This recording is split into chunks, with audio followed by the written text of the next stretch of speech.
I should have made this video a few days ago, but I got a cold and I couldn't speak properly, so I had to cancel it. However, there you have it. As you might know from one of my community posts, this clock has finally been restored. It keeps reasonably good time and it cuckoos just as it should. However, I still need to make a pendulum for it. That's not its final pendulum.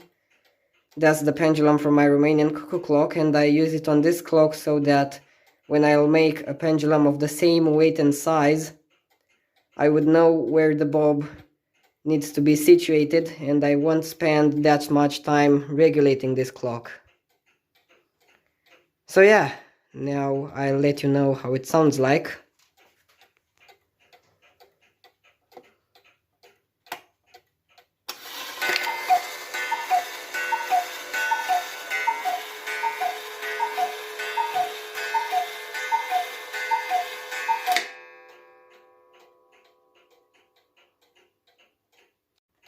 Restoring this clock took me about 2 weeks, and I use the word restore because I didn't only fix the movement and the broken bellow, I also did some touch up on the numerals, as you might see.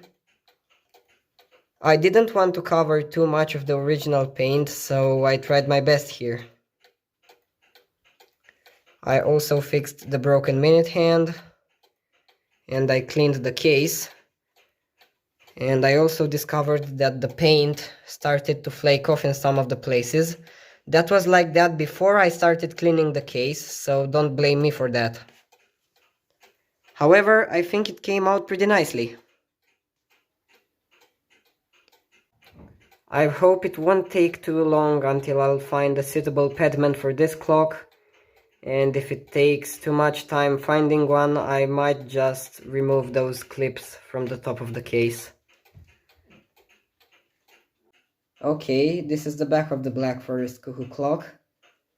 You can see the big letters F and H, and I still don't know what those stand for.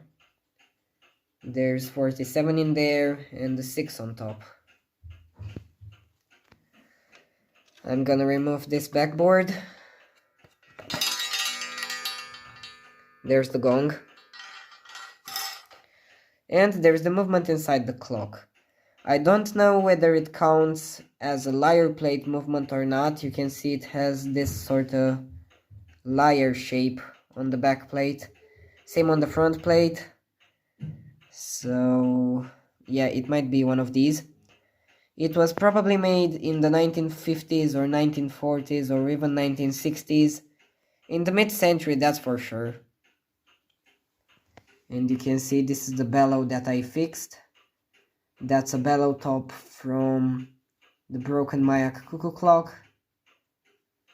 And that's an original bellow top right there.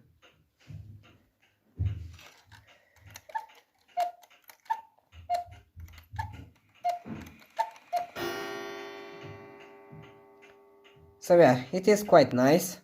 And it also has this sort of side window so that you can activate the striking on demand with this lever.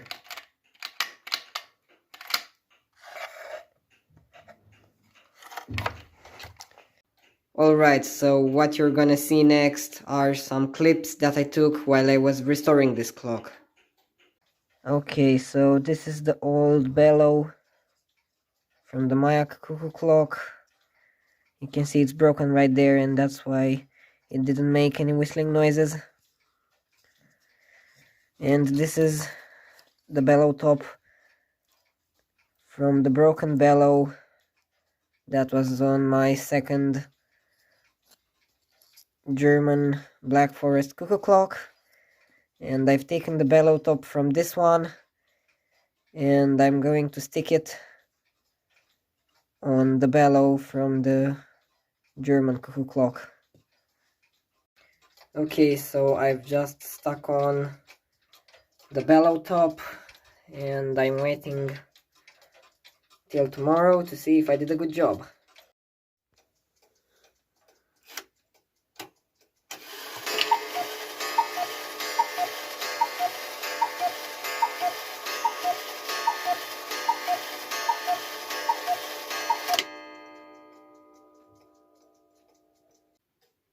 Okay, so I made some adjustments and I oiled the movement.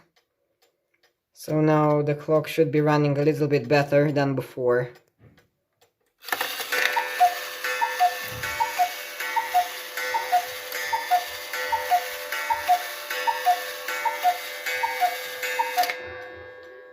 Yeah, I still can't get rid of that noise made by the striking train while running.